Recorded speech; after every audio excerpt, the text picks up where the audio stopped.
Hello students and welcome back. आज के class में हम एक नया चैप्टर शुरू करेंगे। चैप्टर का नाम है इशू ऑफ शेयर्स, जो कि एक बहुत ही इम्पॉर्टेंट चैप्टर है। थोड़ा बहुत तुम इसको क्लास 11-12 में भी पढ़े होगे, जहाँ पर फाइनेंशियल अकाउंटिंग के अंदर रहता है जनरली इशू ऑफ शेयर्स। लेकिन हम लोग पूरा बिगिनिंग से पढ़ेंगे एज इफ कि तुम क्लास 11-12 में पढ़े ही नहीं हो इसको, क्योंकि दो रीज़न है इसका। एक तो हम लोग जो पढ़े हैं ऑलरेडी भूल चुके होंगे, और दूसरा कई सारे साइंस स्टूडेंट्स के बच्चे लोग भी हैं जो 11-12 में बेटा साइंस ले लिए थे, लेकिन अब जो है ये कॉमर्स में शिफ्ट किए हैं। तो हम लोग एकदम बेसिक से शुरू करेंगे, जहाँ पर हमको थोड़ा सा भी अगर नहीं भी पता है तो भी हमको इजीली समझ में आएगा।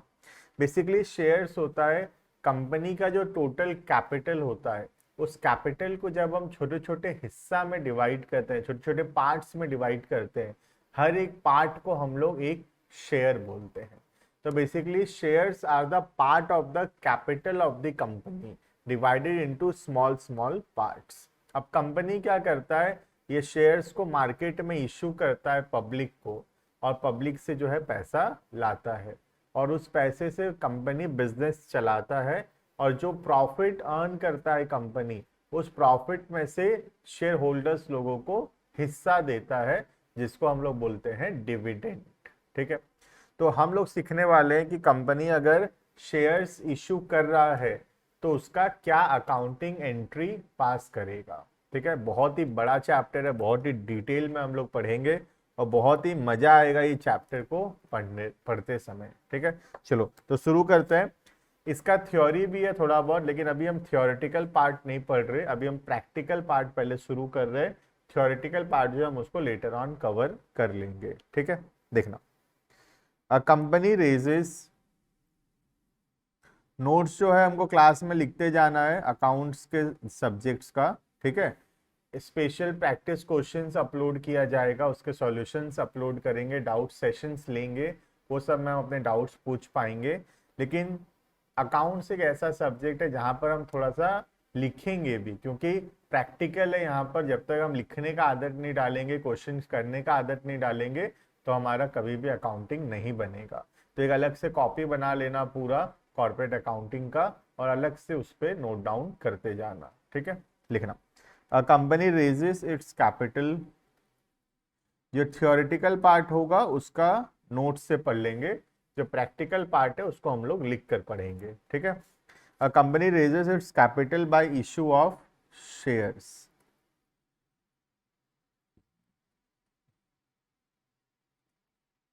Full stop. The total capital of the company is divided into small parts. Is divided into small parts. Each part is called as a share. Each part is called as a share. ठीक है, अब ये जो share है इसको issue करने का process समझना जरूरी है, क्योंकि उसी से हमारा जर्नल एंट्री बनेगा। कंपनी क्या करता है, कंपनी एडवर्टाइजमेंट निकालता है, और वो एडवर्टाइजमेंट किसको किसको देता है, पब्लिक के लिए। ठीक है, तो पब्लिक के लिए एडवर्टाइजमेंट निकालता है कंपनी। कंपनी बोलता है कि हम लोग 10,000 शेयर्स लेट से सेल करने वाले हैं, और हर शेयर का सपोज वैल्यू है 100 रुपीज। जिसको भी शेयर्स खरीदना है वो अप्लाई कर सकता है। तो पब्लिक अप्लाई करता है शेयर्स खरीदने के लिए, जहाँ पर पब्लिक एक एप्लीकेशन भरता है और उसके साथ कुछ पैसे डिपॉजिट करता है। कंपनी उस एप्लीकेशन को चेक करता है, और अगर कंपनी को सब कुछ ठीक लगता है तो कंपनी फिर शेयर इशू करता है टू द पब्लिक। तो प्रोसेस क्या रहा, कंपनी पहले एडवर्टाइजमेंट निकालेगा, पब्लिक को इंफॉर्मेशन मिलेगा कि शेयर्स अवेलेबल है। अब पब्लिक जो है शेयर्स के लिए अप्लाई करेगा कंपनी में, एप्लीकेशन मनी देगा और साथ में फॉर्म भरेगा, और फिर उसके बाद कंपनी उस फॉर्म को चेक करेगा, और उसके बाद कंपनी जो है शेयर्स अलॉट करेगा। ये है पूरा का पूरा प्रोसेस शेयर इशू करने का। अब ये 100 रुपीज का शेयर है, या तो ऐसा हो सकता है कंपनी एक बार में पूरा 100 रुपीज मांगे, उसको बोलते हैं लमसम। लमसम का मतलब होता है एक बार में पूरा 100 रुपया देना पड़ेगा पब्लिक को। और दूसरा होता है इंस्टॉलमेंट। इंस्टॉलमेंट का मतलब होता है धीरे धीरे करके हम पैसा देंगे। तो पहले हम पढ़ेंगे payment in lump sum. Payment in lump sum का मतलब एक बार में पूरा पैसा देना पड़ेगा। और दूसरा है पेमेंट इन इंस्टॉलमेंट्स, जहां पर हमको धीरे धीरे करके पैसा जो है देना पड़ेगा। क्लियर है? तो पहला हेडिंग करेंगे इसके अंदर, point number 1, that is payment in lump sum.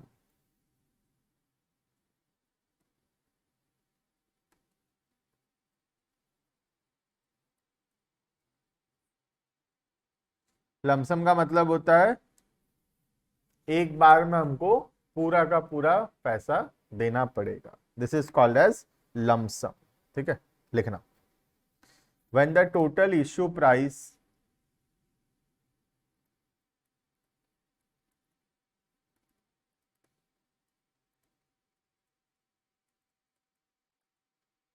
when the total issue price is payable in one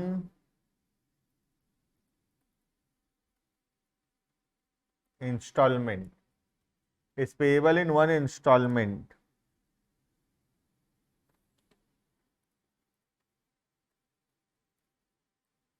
the shares are said to be, the shares are said to be issued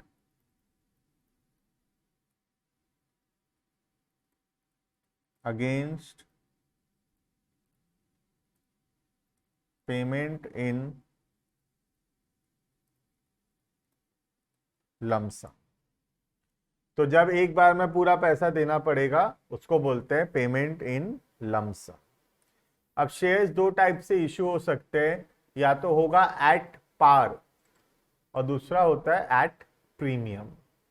at par का मतलब होता है कि जितना रुपए का share है अगर वो उतना में ही इशू हो रहा है तो उसको बोलते हैं एट पार। मतलब सपोज 100 रुपीज का शेयर है और हम उसको 100 में ही इशू कर रहे हैं तो that is called as at par. और एट प्रीमियम का मतलब होता है जब 100 रुपए का शेयर है और 100 से ज्यादा में सेल हो रहा है तो that is called as at premium. बात समझ में आ रहा है? तो at par and at premium दो तरीके से शेयर्स इशू हो सकता है। एट डिस्काउंट नहीं होता है शेयर, मतलब 100 का शेयर हम 100 से कम में इशू नहीं कर सकते, सिर्फ या तो एट पार होगा या फिर होगा एट प्रीमियम। ठीक है, लिखना। तो इसके अंदर पहला हेडिंग आएगा पॉइंट नंबर ए, एट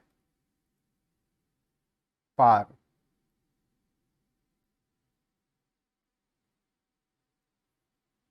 लिखना at par.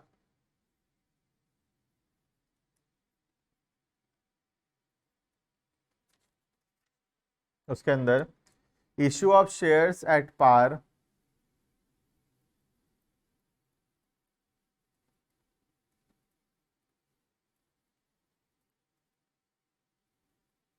issue of shares at par means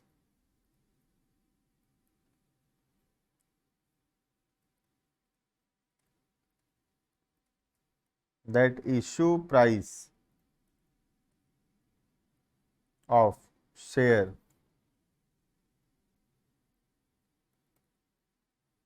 is same as its face value. मतलब जैसे 100 रुपए का शेयर है तो 100 में ही सेल हो रहा है, अगर 10 रुपए का शेयर है तो 10 में सेल हो रहा है, इसको बोलते हैं at par. Full stop.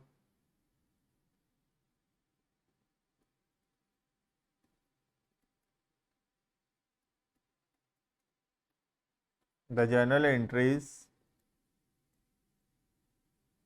Will be, तो जर्नल क्या होने वाला है? एट पार के केसेस में, ठीक है। बेसिकली एट पार के केसेस में एक होगा पैसा मिलने का एंट्री और फिर होगा शेयर्स अलॉट करने का एंट्री। जैसे कि मैं प्रोसेस बताया, पब्लिक पहले पैसा देता है ना, तो पहला एंट्री होगा पैसा मिलने का और फिर कंपनी शेयर अलॉट करता है, तो दूसरा एंट्री होगा शेयर अलॉट करने का। क्लियर है ये?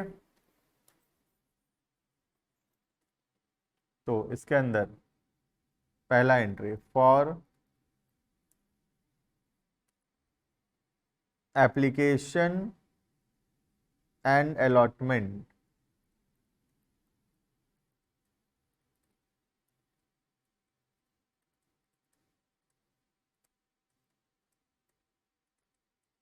received, for application and allotment received. तो एप्लीकेशन और अलॉटमेंट का पैसा मिलने का एंट्री, पहले पैसा मिलेगा, बाद में शेयर्स जो है अलॉट होगा, ठीक है। तो एंट्री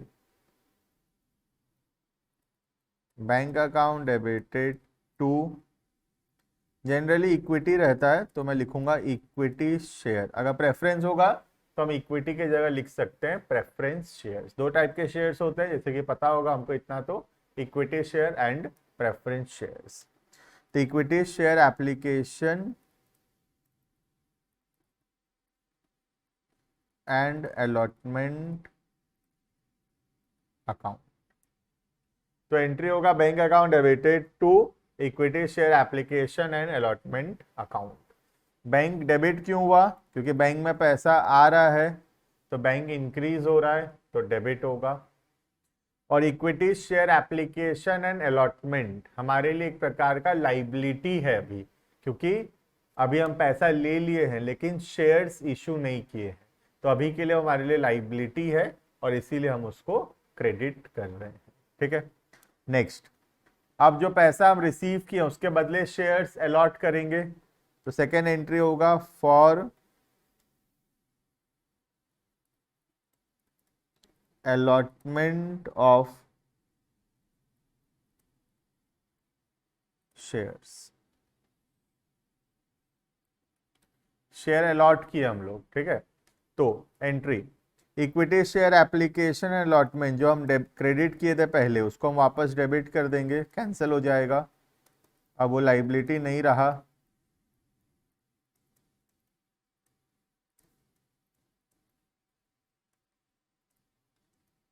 टू, अब वो ट्रांसफर हो गया कहां पर?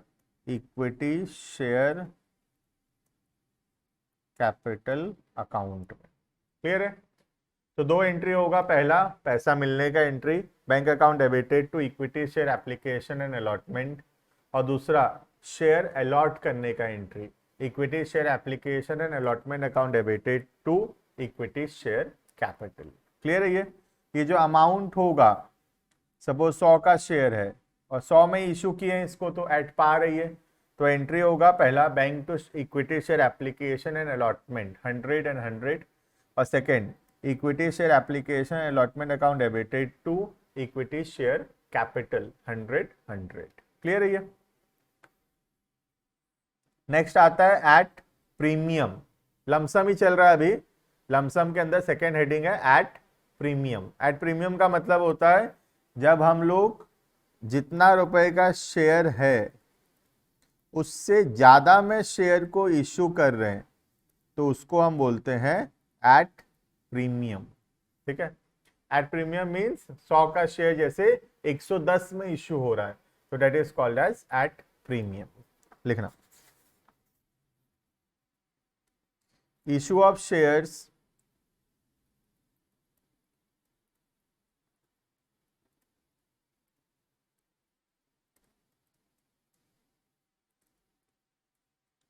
at premium means, issue of shares at premium means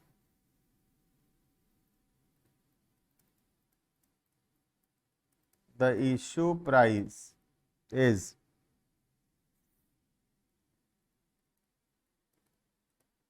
more than the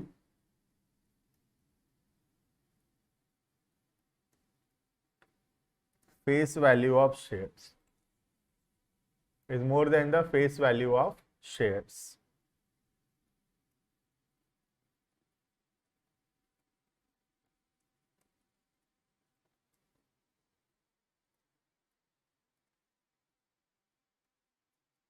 The journal entry will be, तो जर्नल एंट्री होगा पहला वही पैसा मिलने का एंट्री और दूसरा शेयर्स अलॉट करने का एंट्री। ठीक है, थोड़ा सा लेकिन चेंज होगा बस एंट्रीज में, ध्यान देना इधर, है ना। पहला for application and allotment receive, ये तो वही एंट्री होगा जो होता था, that is bank account debited, पैसा आ रहा है तो bank debit, to equity share application and allotment account.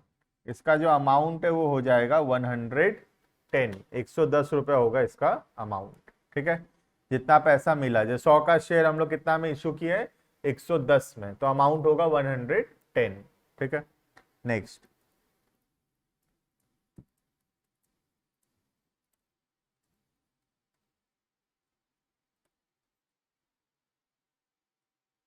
For allotment of shares entry,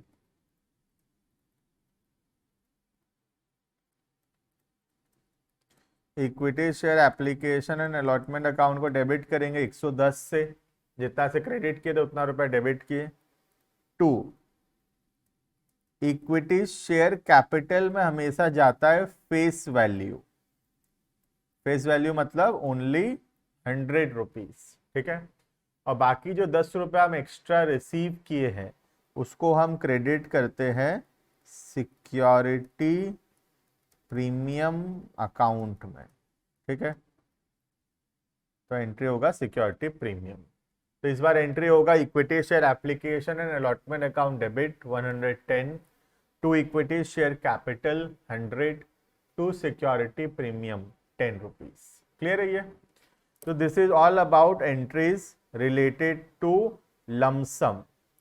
दो प्रकार से एंट्रीज हो सकता है, एक हो गया पेमेंट इन लमसम जहां पर एक बार में पूरा पैसा देना होता है, और दूसरा हो गया पेमेंट इन इंस्टॉलमेंट जहां पर धीरे धीरे करके पैसा देना होगा 3 या 4 इंस्टॉलमेंट्स के अंदर।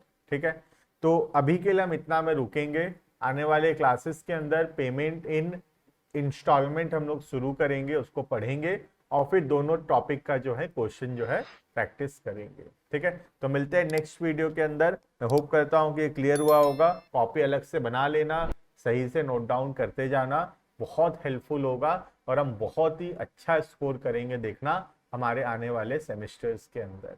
मिलते हैं नेक्स्ट वीडियो में, अभी के लिए इतना। Thank you and bye bye.